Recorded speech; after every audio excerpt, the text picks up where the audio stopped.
Class में उनके बारे में पढ़ेंगे कि उसमें क्या क्या चीज़ें क्या होती हैं, उन्हें किससे प्रदर्शित करते हैं। चलिए स्टार्ट करते हैं। दर्पण हमने देखा था, अवतल दर्पण, उत्तल दर्पण। गोलीय दर्पण की बात कर रहे हैं अभी हम। तो जो गोलीय दर्पण होता है ना, इसमें दो प्रकार देखे थे हमने, एक होता है अवतल दर्पण, दूसरा होता है उत्तल दर्पण। इसका मैंने डायग्राम बनाया था। अब यहाँ पर आप देखें ना तो सारी चीजें आपको पता होनी चाहिए कि किसको हम क्या बोलते हैं। जैसे आपको यहाँ पे सी दिख रहा है, ठीक है, तो जो ये सी होता है वो एडजेक्टिव है क्या, ओके, तो ये भी तो आपको पता होना चाहिए। यहाँ मैंने सी लिखे हैं, पी लिखा है, ये जो पृष्ठ होता है परावर्तन पृष्ठ है, ठीक है, परावर्तन पृष्ठ, ओके। यहाँ पर हम देखें तो प्रकाश की किरण कहाँ टकरा रही है, यहाँ पर, ओके, तो ये वाला पृष्ठ जो होगा वो क्या होगा, परावर्तन पृष्ठ, ठीक है। तो डिफरेंस तो आप कर ही पा रहे हैं कि जो अवतल दर्पण होता है उसमें बाहर की तरफ होती है पॉलिश, और जो उत्तल दर्पण होता है उसमें कहाँ होती है, अंदर की ओर, ठीक है। अब हम बात करते हैं इसकी वक्रता केंद्र की, ठीक है। जो गोलीय दर्पण होता है इसका जो ये पार्ट है ना, ये जो मैंने लाइन खींची इसका मीन्स ये है कि यहाँ से उस पोर्शन को कट करना है, ओके। तो यहाँ पर अगर हम अवतल दर्पण की बात करें तो ये है अपना अवतल दर्पण, ओके। अब यहाँ पर ये जो चीज है ना, ये क्या बना है, एक गोले से बना हुआ है, दिख रहा है आपको, ये एक गोला है जिसमें से मैंने यहाँ से कट लगाया है और यहाँ पर वो रख दिया, ठीक है। तो ये क्या है, एक गोले से बना हुआ भाग, ये जो है वो किससे बना हुआ है, एक गोले से बना हुआ है, ठीक है।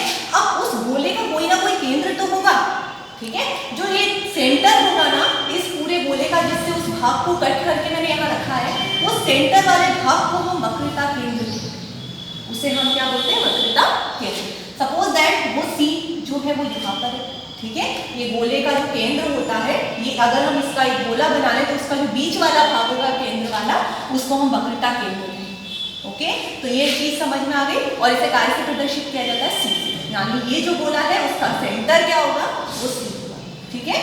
अब हम बात करें वक्रता त्रिज्या की, तो आपको ये पता होना चाहिए ये पृष्ठ जो था वो क्या था, परावर्तन पृष्ठ, यानी प्रकाश की किरण यहाँ पर टकराएगी आके, ये जो पृष्ठ दिख रहा है यहीं पर टकराएगी प्रकाश की किरण, ठीक है।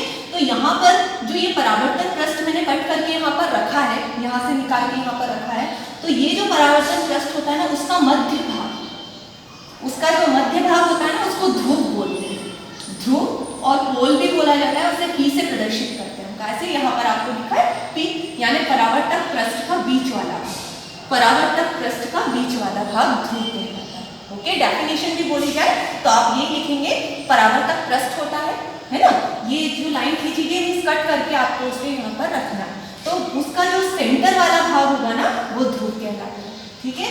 अब वक्रता त्रिज्या क्या होती है वो देखना है हमें। तो वक्रता त्रिज्या जो होती है, वक्रता केंद्र और ये जो ध्रुव है वो वहां तक की दूरी, उसे हम क्या बोलते हैं, वक्रता त्रिज्या कहते हैं, और उसे आर से प्रदर्शित करते हैं। कैसे प्रदर्शित करेंगे, आर से, ठीक है। तो ये चीज भी आपको समझ में आ गई। त्रिज्या आप लोग जानते ही हो, वृत्त जो होता है उसके केंद्र से परिधि तक की दूरी जो होती है उसे हम त्रिज्या कहते हैं। तो यहाँ भी तो हम यही देखें, ये जो है वृत्त का ये व्यास वाला भाग हो गया, नहीं मतलब ये जो है ये परिधि यहाँ पर है कोने पे, और यहाँ पर ये केंद्र है, तो यहाँ से यहाँ तक की जो दूरी होगी वो क्या कहलाएगी, उसकी त्रिज्या कहलाएगी, ओके। तो ये आपको समझ में आ गया। पहले वक्रता केंद्र, तो ये जो गोलीय दर्पण का ये जो भाग है वो किसी गोले से बना हुआ है, उसका जो केंद्र होगा उसे हम वक्रता केंद्र कहते हैं। ध्रुव परावर्तक पृष्ठ का जो मध्य भाग होता है उसको हम ध्रुव कहते हैं। और फिर हम बात करें त्रिज्या, वक्रता केंद्र और ध्रुव के बीच की जो दूरी होती है उसे हम क्या बोलते हैं, वक्रता त्रिज्या कहते हैं। इसे आर से प्रदर्शित करते हैं। मुख्य अक्ष ध्रुव और ये जो आपका वक्रता केंद्र है उससे खींची गई एक सीधी काल्पनिक रेखा, ये आपकी खींच रही है, एक सीधी काल्पनिक रेखा जा रही है। ये जो आपका ध्रुव है ये है वक्रता केंद्र, है ना, उससे जो सीधी काल्पनिक रेखा जाती है ना, उस रेखा को हम मुख्य अक्ष कहते हैं। क्या बोलते हैं, मुख्य अक्ष।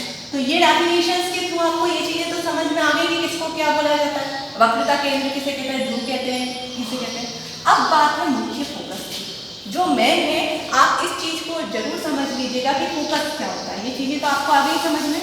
चलिए अब मुख्य फोकस की हम बात करें तो देखिए ये अपना ये सीधी लाइन है, यहाँ पर अपन ने सी मान लिया, वक्रता केंद्र मान लिया, ओके, ये मुख्य अक्ष की लाइन जा रही है। ओके, अब प्रकाश की किरण एक सीधी रेखा में गई, ठीक है, प्रकाश सीधी रेखा में गमन करता है जहां से भी करता है। अब प्रकाश की किरण सीधी रेखा में टकरा के यहाँ मिरर से टकराई और फिर वो टकरा के कहां पर पहुंची, ठीक है। तो ये मुख्य अक्ष के जिस भाग पर टकराएगी ना, उस भाग को ही हम उसका मुख्य फोकस एफ, क्या बोलते हैं, एफ। ओके, इसे एफ से प्रदर्शित किया जाता है, याद रखिएगा। मुख्य फोकस किसे कहेंगे, प्रकाश किसके समांतर गति करता है, ये मुख्य अक्ष के समांतर ही गति करता है, और वो उसी उत्तल हो या अवतल दर्पण हो उससे टकराकर फिर वापस से जो मुख्य अक्ष की जिस रेखा पर वो आकर मिलता है उसे हम उसका मुख्य फोकस कहते हैं। ओके, तो ये जो मुख्य फोकस है ये आपको समझ में आ गया। और इससे आपको एक चीज और पता चल रही है, ये वक्रता त्रिज्या है, ठीक है। यहाँ से यहाँ तक की जो दूरी होती है उसे हम क्या बोलते हैं, वक्रता त्रिज्या।